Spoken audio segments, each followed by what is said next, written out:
Subscribe कीजिए कुंडलनी जागरण को और प्रेस कीजिए बेल आइकन को, जिससे कि आपको मिल सके हमारी लेटेस्ट वीडियो सबसे पहले। अब हमारे अंदर ये कलयुग की जो प्रक्रिया है बहुत जबरदस्त वर्तमान में चल रही है, और ये प्रक्रिया इस तरह की है कि न जाने कितने तरह तरह के रोग बीमारियां उत्पन्न हो, ऐसी ऐसी बीमारियां उत्पन्न हुई हैं कि जिसका कोई अर्थ नहीं निकलता। हम लोग पहले सोचते थे कि जो आदमी बहुत कार्यशील है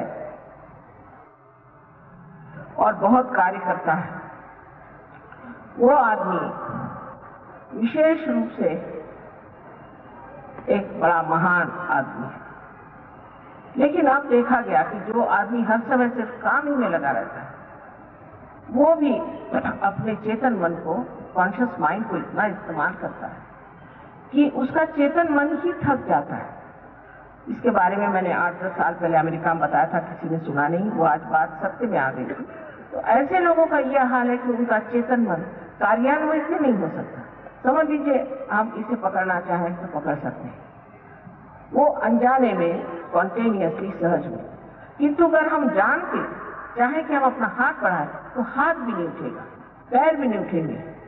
और जिस तरह से कोई एक मछली हो जिसकी हालत उसके हाथ चलते नहीं जमीन पर, उसी प्रकार ये मनुष्य, उसको लोग उठा के जिस तरह से एक मछली को उठा करके इधर से उधर करिए उसे करते हैं। इसके अनेक नाम हैं, लेकिन इसको वहां पर इतनी डिजीज कहते हैं कि जो बहुत काम करने वाला आदमी है उसकी क्या दुर्दशा। यह किसी ने कभी सोचा भी नहीं था कि इस तरह के भी रोग संसार में आ सकते हैं। फिर और भी रोग हैं, जैसे एड्स है और कैंसर है। इतने ही तरह के रोग हैं जिनका कोई इलाज नहीं। जो भी इलाज होते हैं बाहर से होते हैं, और इस बाह्य के इलाजों से आदमी का फायदा नहीं हो सकता। जैसे कि एक पेड़ है, वो अगर बीमार हो गया तो उसके पत्तों पे अगर आप कुछ दवाइयां लगाइए तो उसका फायदा तो हो नहीं सकता। उसको जड़ से आपको कुछ न कुछ देना चाहिए, और सहज योग ये जड़ का ज्ञान है, the knowledge of the roots.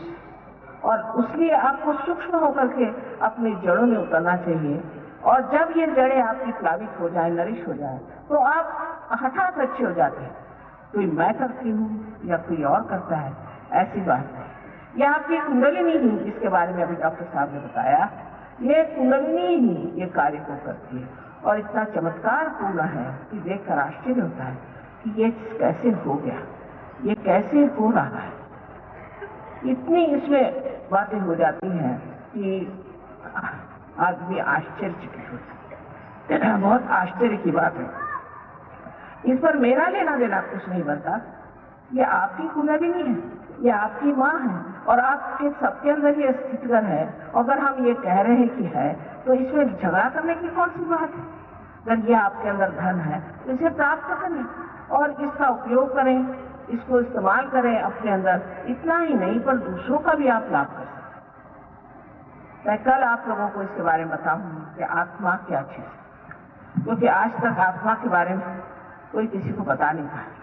कौन बता सकता है? कोई सुनने वाला तो हो। कृष्ण ने भी एक अर्जुन को, वो भी युद्ध के मैदान में बताया कि जिसे और कोई न सुन सके। समझने वाले कम है, जानने वाले कम है, और इतना बड़ा भंडार इस देश में है। ये तो आपका पूरा हेरिटेज, वारसा। इसको आप क्या करें? इसकी और आपकी नजर क्यों नहीं? आप क्यों सोचते हैं कि परदेश में ही बड़ा कुछ अच्छा है, सब वहीं से गुड़ाने की है? आप लोग अभी बाहर गए नहीं, ऐसा सोचते हैं। हम तो रह आए तो भर पाए। वहां के इंसान इस कदर बचकाने विक्षिप्त हैं कि आप देख सकते हैं कि हम लोगों से कितने अधिक प्रौढ़, प्रगल्भ हैं, मैच्योर्ड। अभी वो एलिजाबेथ टेलर की शादी, उसकी 8वीं शादी, उसको हनीमून जाते वक्त देखने के लिए हजारों लोग वहां पहुंचे, और उसके ऊपर में 10 हेलीकॉप्टर टहल रहे थे, और ऊपर से वो पैराशूट नीचे गिर रहे थे। कुछ आदमियों पे, कुछ पेड़ों पे, बड़े एक्सीडेंट्स हो गए। ऐसा पागलपन आपने कहीं सुना? हाँ, हो सकता है हमारे मेले वेले लगते हैं, वहाँ लोगों को तो कुछ ही कारण से जाती है, तो नहीं कि किसी आठवीं शादी हो रही तो उसके हनीमून में देखे जाते हैं। एकदम बचकाना था। बच्चे भी अपने यहाँ समझदार हैं। उन्होंने क्या पाया? सिर्फ ये कि मशीनें चलाने जानते हैं, इसका ये तो मतलब नहीं कि वो प्रगतिशील है। एक प्रगति बाह्य को होती है और एक प्रगति अंदर होती है। अपने देश में इसकी प्रगति अंदर हुई है और बहुत कुछ हो चुकी है, लेकिन हम लोग इस कदर अभिभूत हैं और बाहर की चीजों से, बाहर के विचारों से, बाहर के कामों से कि हम अपनी चीज को पहचाना नहीं चाहते। अभी डॉक्टर साहब ने जैसे बताया, दिल्ली यूनिवर्सिटी ने 3 डॉक्टरों को एमडी की पदवी दी है उनके रिसर्च पे सहयोग की। और अब ये सिद्ध हो गया कि सहयोग से लोग बीमारी से ठीक हो जाते हैं और अनेक तरह की बीमारियां ठीक होती। पर केवल आप शरीर नहीं, सिर्फ शरीर के लिए कार्य करना कोई बड़ी भारी बात नहीं, शरीर तो ठीक हो ही जाएगा, पर मन साफ हो जाता है। हमारे यहाँ इतना वैमनस्य है, सारा जो कोई भी प्रश्न है वैमनस्य का, कि एक दूसरे की गर्दन की जो एक दूसरे के नीचे गिरा वो क्यों ऊपर जा रहा है, ये वैमनस्य खत्म हो जाता है, जिससे कि हमारे अंदर बड़ा ही एक तरह से कहना चाहिए बड़ा हेल्दी एटमॉस्फेयर, बहुत ही स्वच्छ वातावरण निर्माण हो जाता है और उस वातावरण में सब लोग पनप सकते हैं।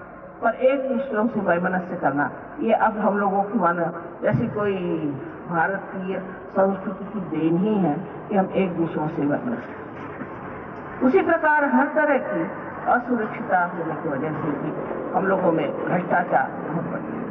भ्रष्टाचार इतना ज्यादा कि बाहर से आने के बाद ऐसा लगता है कि जैसे जीव उठना। ये सारा भ्रष्टाचार आने के बाद भी है क्योंकि हम असुरक्षित हैं। असुरक्षितता आ जाने के बाद ही हमारे लक्ष्मी तत्व की जागृति हो सकती। हम भी लक्ष्मी तत्व से पूरी तरह से प्लावित हो सकते हैं। आपको हैरानी होगी कि जो लोग सहयोग में आए, अब इंग्लैंड में इस कदर बेकारी है कि उसका कोई अंदाज नहीं लगा सकता, लेकिन जितने सहयोगी हैं उनमें से एक भी बेकार है। सबको कुछ न कुछ नौकरी, काम, धंधा, सबको कुछ न कुछ मार्ग मिल गए हैं और सब बहुत अच्छे से रहे। ये कैसे होता है? ये लक्ष्मी तत्व हमारे अंदर है, वो कैसे जागृत होता है? आदि चीजें आप जब सेंटर पे आएंगे तब हमारी बहुत सारी देर से उसमें, और हम तो मानते ही नहीं कि कोई लक्ष्मी जी भी है, हम तो मानते ही नहीं कि कोई गणेश जी भी है, हम किसी चीज को मानते ही नहीं, ऐसे हम बड़े विद्वान हो गए। पर देश में ऐसी बात नहीं। मैं रशिया गई थी, आपको हैरानी होगी, पहले ही दिन वहां पर हजारों लोग, 16,000 से कम कोई आदमी आए और 16,000 हॉल के अंदर और बाकी के बाहर। इस कदर श्रद्धा से, इस कदर समझदारी से इन लोगों ने ये कैसे जाना कि हमें इस मनुष्य जीवन से किसी ऊंचे जीवन पे उठना है। उसकी वजह मैं सोचती ये है कि उनको दुनिया भर की एक चीज नहीं थी कि ये चीज है तो ये पसंद है तो वो चीज पसंद है, जो है सो है। इसलिए एक तरह से जो जड़वाद है, मटेरियलिज्म है, वो उनमें बहुत कम है। अधिकतर 70% लोग जो है बड़े पढ़े लिखे विद्वान लोग हैं, बड़े बड़े साइंटिस्ट हैं, वो सब यही कहते हैं कि वाह हमें साइंस की बात मत बताओ, हमें अब आप आत्मा की बात बताओ, हम तो आपसे आत्मा की बात सुन रहे हैं। बड़ी आश्चर्य की बात है कि अपने देश के साइंटिस्ट जो है वो इस चीज को सुनने के लिए तैयारी नहीं। ये कहाँ के साइंटिस्ट है? इन्होंने कौन सा बड़ा भारी साइंस में खोज लगा ली है? पर हमने देखे हैं जो बड़े बड़े साइंटिस्ट लोग बाहर हैं, वो लोग सहयोग के बारे में जानना चाहते हैं और जानना चाहते हैं अधिक और अधिक और सोचना चाहते हैं। और अपने देश में जो है आप न जाने क्यों हम लोग इस तरह से उद्दाम हो गए हैं कि हम परमात्मा को नहीं देखा। अरे परमात्मा के बगैर कुछ हो सकता था? देखिए सृष्टि कितनी सुंदर है, ये फूलों को देखिए, ये कैसे छोटे छोटे बीजों से कितने सुंदर फूल आ गए, ये कैसे है? ये पेड़ों को देखिए कि ये कैसे एक ही एक जिसकी जो हाइट है, जिसकी जो ऊंचाई है, उसी ऊंचाई पे रहता है। उसको ये नहीं कि आप गुलाब का फूल, गुलाब का पेड़ बहुत ऊंचा हो जाए, ये कौन करता है? इसके बारे में पतंजलि ने कहा है कि ये उत्तम भरा प्रज्ञा करते हैं।